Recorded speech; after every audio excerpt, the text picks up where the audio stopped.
Aesop's Fables, a new translation by V.S. Vernon Jones, with an introduction by G.K. Chesterton, 1912 edition. Introduction.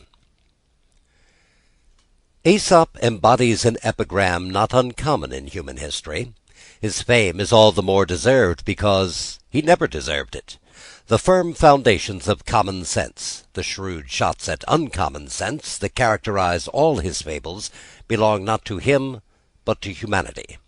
In the earliest human history, whatever is authentic is universal, and whatever is universal is anonymous. In such cases there is always some central man who had first the trouble of collecting them, and afterwards the fame of creating them.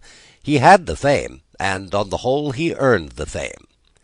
There must be something great and human, something of the human future and the human past in such a man, even if he only used it to rob the past or deceive the future. The story of Arthur may have been really connected with the most fighting Christianity of falling Rome, or with the most heathen traditions in the hills of Wales. But the word Map or Malory will always mean King Arthur, even though we find older and better versions than the Mabinogion, or write later and worse versions than the Idylls of the King. The nursery fairy tales may have come out of Asia with the Indo-European race, now fortunately extinct. They may have been invented by some fine French lady or gentleman like Perrault. They may possibly even be what they profess to be. But we shall always call the best selection of such tales Grimm's Tales, simply because it is the best collection. The historical Aesop, in so far as he was historical, would seem to have been a Phrygian slave, or at least not one to be specially and symbolically adorned with the Phrygian cap of liberty. He lived, if he did live, about the 6th century before Christ, in that time of Croesus, whose story we love and suspect like everything else in Herodotus. There are also stories of deformity of feature and a ready ribaldry of tongue, stories which, as the celebrated cardinal said, explain, though they do not excuse, his having been hurled over a high precipice at Delphi. It is for those who read the fables to judge whether he was really thrown over the cliff for being ugly and offensive, or rather for being highly moral and correct, but there is no kind of doubt that the general legend of him may justly rank him with a race too easily forgotten in our modern comparisons, the race of the great philosophic slaves. Aesop may have been a fiction like Uncle Remus. He was also, like Uncle Remus, a fact. It is a fact that slaves in the old world could be worshipped like Aesop, or loved like Uncle Remus. It is odd to note that both the great slaves told their best stories about beasts and birds. But whatever is fairly due to Aesop, the human tradition called fables is not due to him. This had gone on long before any sarcastic freedman from Phrygia had or had not been flung off a precipice. This has remained long after. It is to our advantage indeed to realize the distinction, because it makes Aesop more obviously effective than any other fabulist.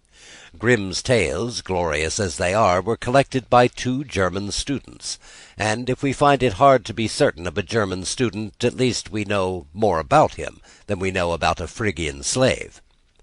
The truth is, of course, that Aesop's fables are not Aesop's fables, any more than Grimm's fairy tales were ever Grimm's fairy tales. But the fable and the fairy tale are things utterly distinct. There are many elements of difference, but the plainest is plain enough. There can be no good fable with human beings in it. There can be no good fairy tale without them. Aesop, or Babrius, or whatever his name was, understood that for a fable all the persons must be impersonal. They must be like abstractions in algebra, or like pieces in chess. The lion must always be stronger than the wolf, just as 4 is always double of 2. The fox in a fable must move crooked, as the knight in chess must move crooked. The sheep in a fable must march on as the pawn in chess must march on. The fable must not allow for the crooked captures of the pawn. It must not allow for what Balzac called the revolt of a sheep. The fairy tale, on the other hand, absolutely revolves on the pivot of human personality. If no hero were there to fight the dragons, we should not even know that there were dragons. If no adventurer were cast on the undiscovered island, it would remain undiscovered. If the miller's third son does not find the enchanted garden where the 7 princesses stand white and frozen, why then they will remain white and frozen and enchanted. If there is no personal prince to find the sleeping beauty, she will simply sleep. Fables repose upon quite the opposite idea, that everything is itself, and will in any case speak for itself. The wolf will always be wolfish. The fox will always be foxy. Something of the same sort may have been meant by the animal worship in which Egyptian and Indian and many other great peoples have combined. Men do not, I think, love beetles or cats or crocodiles with a wholly personal love. They salute them as expressions of that abstract and anonymous energy in nature which to any one is awful and to an atheist may be frightful. So in all the fables that are or are not Aesop's, all the animal forces drive like inanimate forces, like great rivers or growing trees. It is the limit and the loss of all such things, that they cannot be anything but themselves. It is their tragedy that they could not lose their souls. This is the immortal justification of the fable, that we could not teach the plainest truths so simply without turning men into chessmen. We cannot talk of such simple things without using animals that do not talk at all.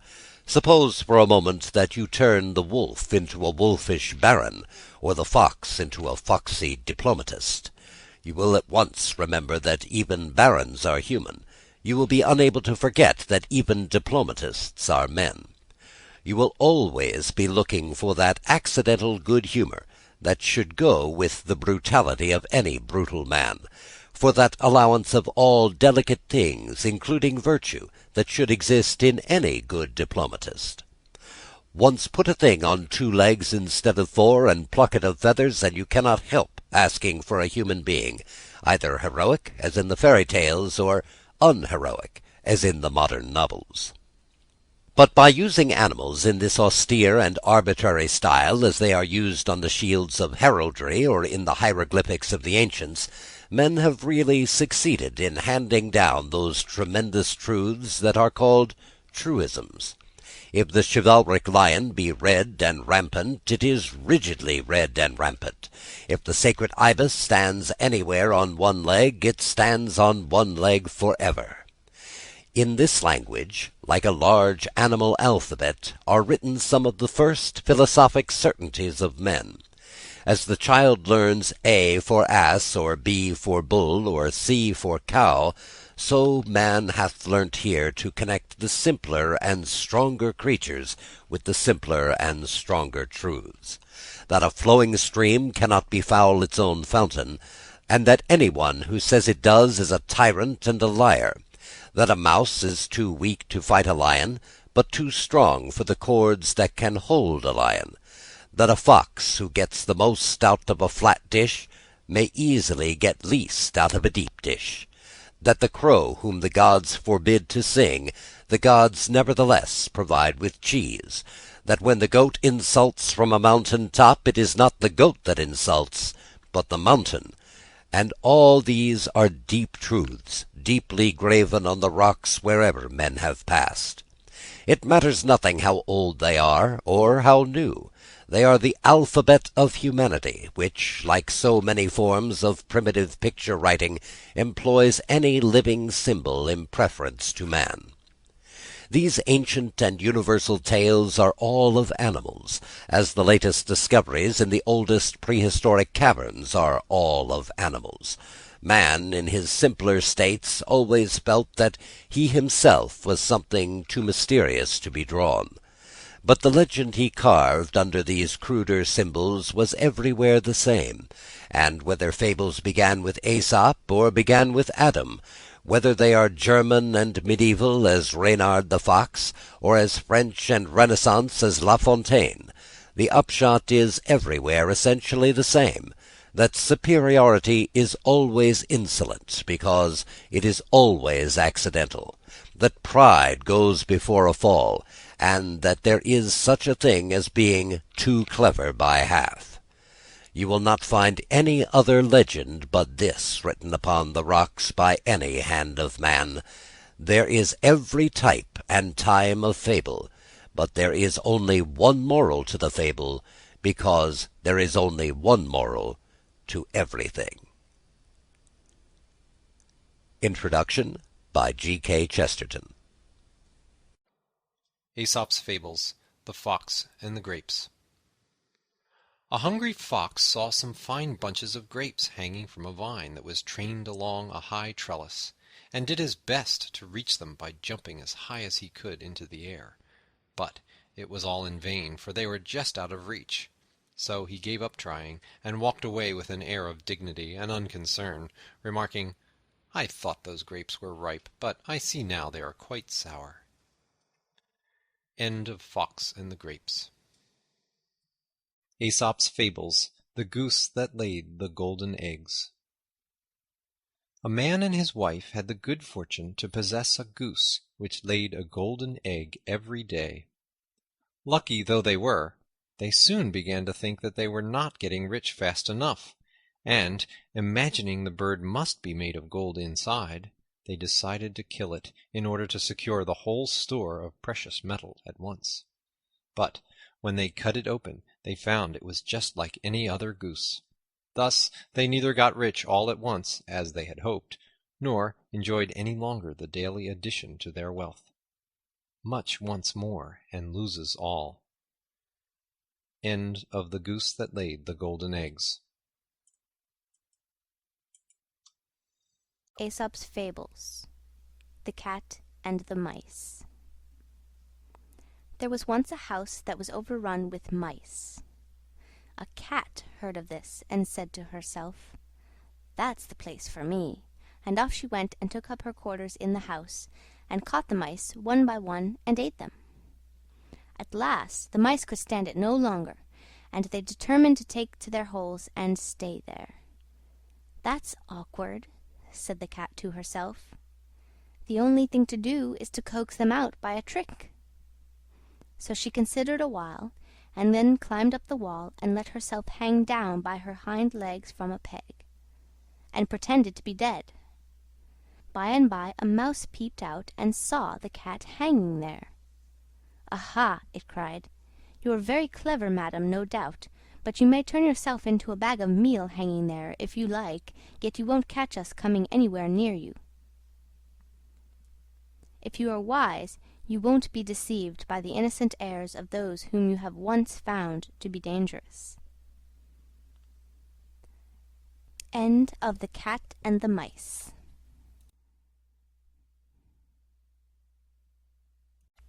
Aesop's Fables, The Mischievous Dog. There was once a dog who used to snap at people and bite them without any provocation, and who was a great nuisance to everyone who came to his master's house. So his master fastened a bell round his neck to warn people of his presence.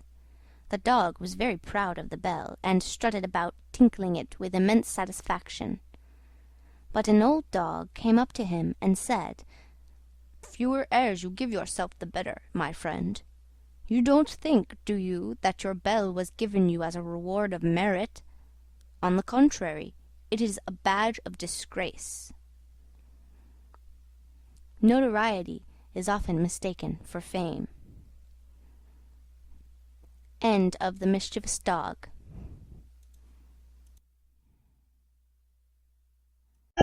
Aesop Fables, The Charcoal Burner and the Fool.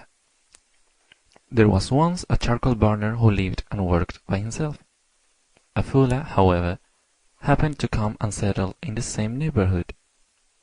And the charcoal burner, having made his acquaintance, and finding he was an agreeable sort of fellow, asked him if he would come and share his house. "We shall get to know one another better that way," he said, "and, beside, our household expenses will be diminished." The Fuller thanked him, but replied, "I couldn't think of it, sir.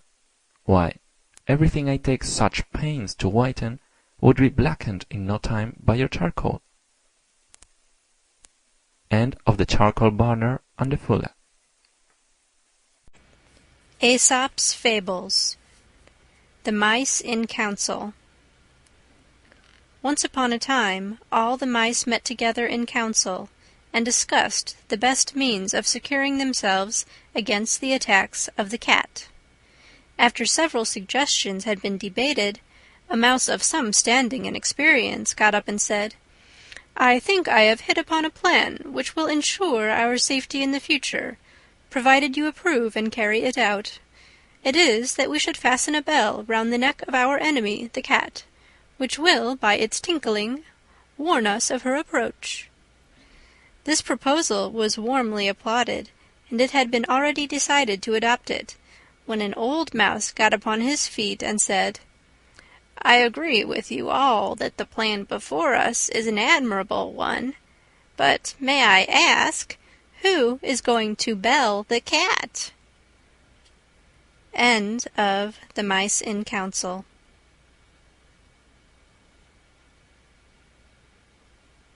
Aesop's Fables. The Bat and the Weasels.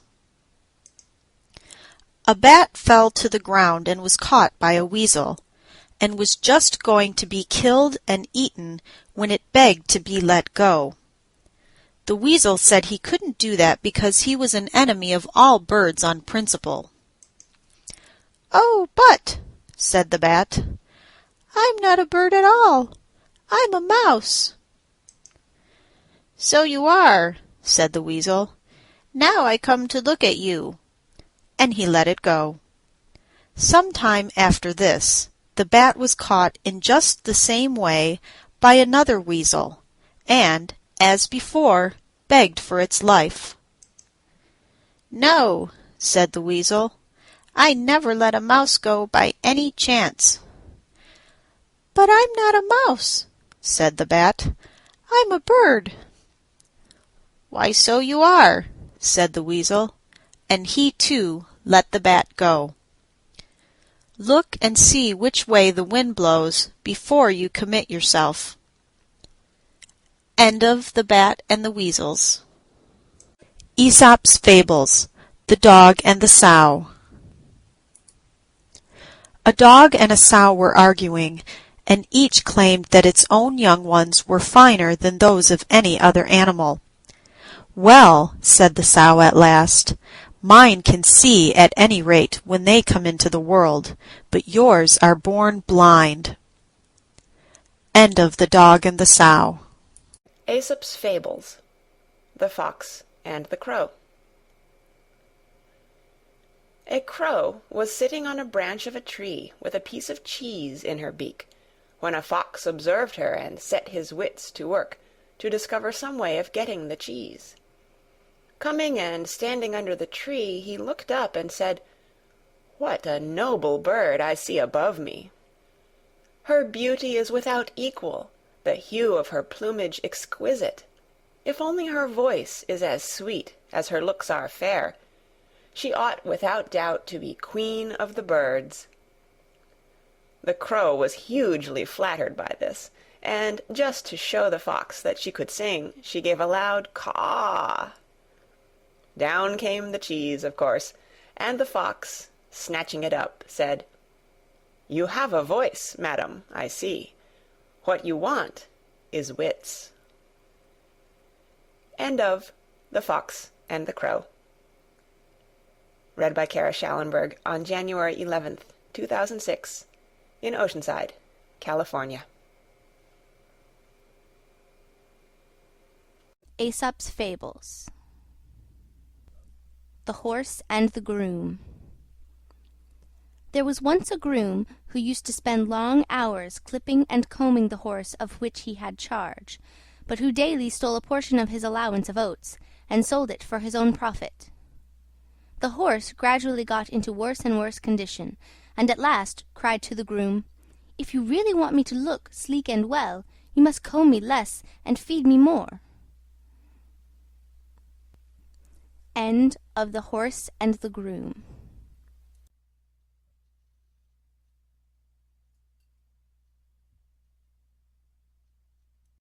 The Peacock and the Crane. A peacock taunted a crane with the dullness of her plumage. "Look at my brilliant colors," said she, "and see how much finer they are than your poor feathers." "I am not denying," replied the crane, "that yours are far gayer than mine, but when it comes to flying, I can soar into the clouds, whereas you are confined to the earth like any dunghill cock." End of The Peacock and the Crane. The Cat and the Birds. A cat heard that the birds in an aviary were ailing, so he got himself up as a doctor, and taking with him a set of the instruments proper to his profession, presented himself at the door and inquired after the health of the birds. "We shall do very well," they replied, without letting him in, "when we've seen the last of you." A villain may disguise himself, but he will not deceive the wise. End of The Cat and the Birds. Aesop's Fables. The Spendthrift and the Swallow. A spendthrift, who had wasted his fortune and had nothing left but the clothes in which he stood, saw a swallow one fine day in early spring. Thinking that summer had come and that he could now do without his coat, he went and sold it for what it would fetch. A change, however, took place in the weather, and there came a sharp frost which killed the unfortunate swallow. When the spendthrift saw its dead body, he cried, "Miserable bird, thanks to you I am perishing of cold myself." One swallow does not make summer. End of The Spendthrift and the Swallow. The Old Woman and the Doctor. An old woman became almost totally blind from a disease of the eyes, and after consulting a doctor, made an agreement with him in the presence of witnesses that she should pay him a high fee if he cured her, while if he failed he was to receive nothing. The doctor accordingly prescribed a course of treatment, and every time he paid her a visit, he took away with him some article out of the house, until at last, when he visited her for the last time, and the cure was complete, there was nothing left. When the old woman saw that the house was empty, she refused to pay him his fee, and after repeated refusals on her part, he sued her before the magistrates for payment of her debt. On being brought into court, she was ready with her defense. "The claimant," said she, "has stated the facts about our agreement correctly. I undertook to pay him a fee if he cured me, and he, on his part, promised to charge nothing if he failed. Now he says I am cured, but I say that I am blinder than ever, and I can prove what I say. When my eyes were bad, I could at any rate see well enough to be aware that my house contained a certain amount of furniture and other things. But now, when according to him I am cured, I am entirely unable to see anything there at all." End of The Old Woman and the Doctor.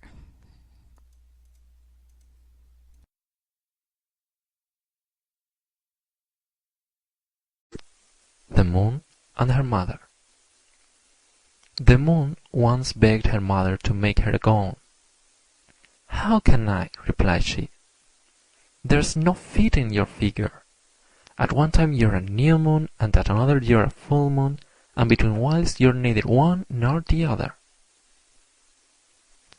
End of The Moon and her Mother.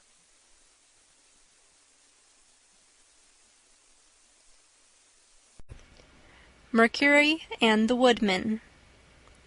A woodman was felling a tree on the bank of a river, when his axe, glancing off the trunk, flew out of his hands and fell into the water. As he stood by the water's edge, lamenting his loss, Mercury appeared and asked him the reason for his grief, and on learning what had happened, out of pity for his distress, he dived into the river and, bringing up a golden axe, asked him if that was the one he had lost. The woodman replied that it was not, and Mercury then dived a second time, and, bringing up a silver axe, asked if that was his. "No, that is not mine either," said the woodman. Once more Mercury dived into the river, and brought up the missing axe. The woodman was overjoyed at recovering his property, and thanked his benefactor warmly, and the latter was so pleased with his honesty that he made him a present of the other 2 axes. When the woodman told the story to his companions, one of these was filled with envy of his good fortune, and determined to try his luck for himself.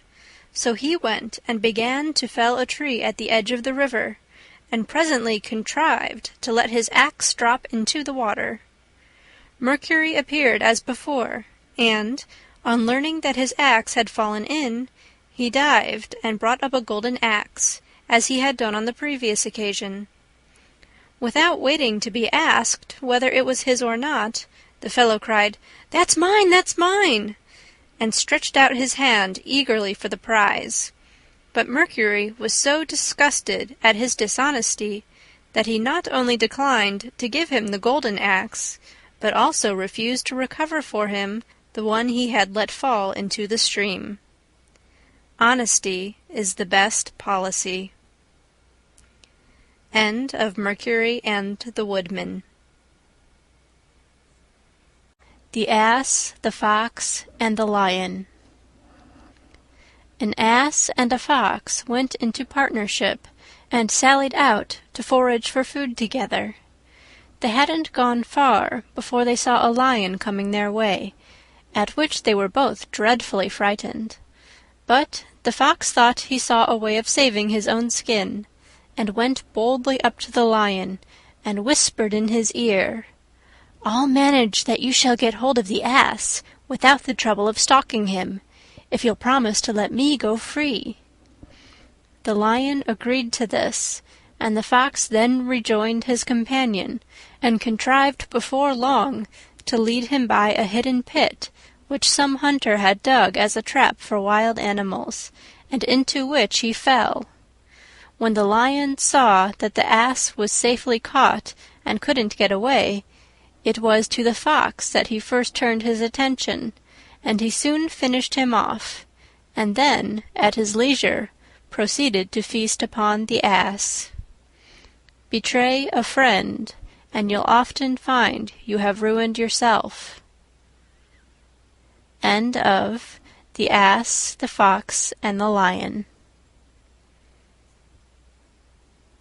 The Lion and the Mouse. A lion asleep in his lair was waked up by a mouse running over his face. Losing his temper, he seized it with his paw and was about to kill it. The mouse, terrified, piteously entreated him to spare its life. "Please let me go," it cried, "and one day I will repay you for your kindness." The idea of so insignificant a creature ever being able to do anything for him amused the lion so much that he laughed aloud and good-humoredly let it go. But the mouse's chance came after all.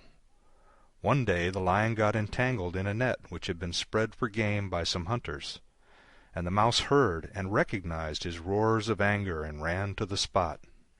Without more ado it set to work to gnaw the ropes with its teeth, and succeeded before long in setting the lion free. "There," said the mouse, "you laughed at me when I promised I would repay you, but now you see, even a mouse can help a lion." End of The Lion and the Mouse. The Crow and the Pitcher.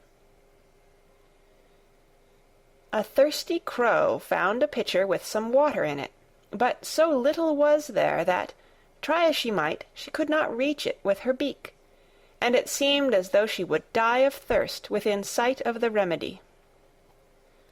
At last she hit upon a clever plan. She began dropping pebbles into the pitcher, and with each pebble the water rose a little higher, until at last it reached the brim, and the knowing bird was enabled to quench her thirst. Necessity is the mother of invention. End of The Crow and the Pitcher. Read by Kara Schallenberg on January 13th, 2006, in Oceanside, California. The Boys and the Frogs. Some mischievous boys were playing on the edge of a pond, and, catching sight of some frogs swimming about in the shallow water, they began to amuse themselves by pelting them with stones, and they killed several of them. At last one of the frogs put his head out of the water, and said, "Oh, stop, stop! I beg of you. What is sport to you is death to us." End of The Boys and the Frogs. The North Wind and the Sun. A dispute arose between the North Wind and the Sun, each claiming that he was stronger than the other.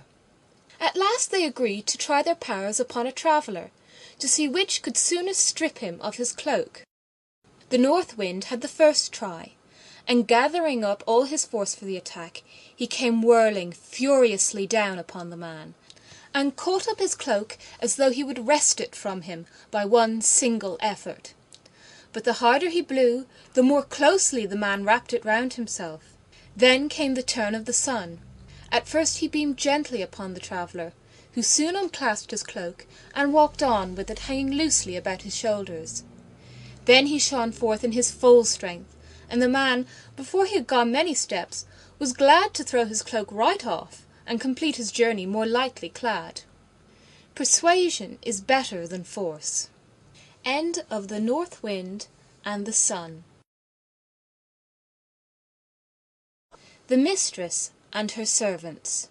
A widow, thrifty and industrious, had 2 servants whom she kept pretty hard at work.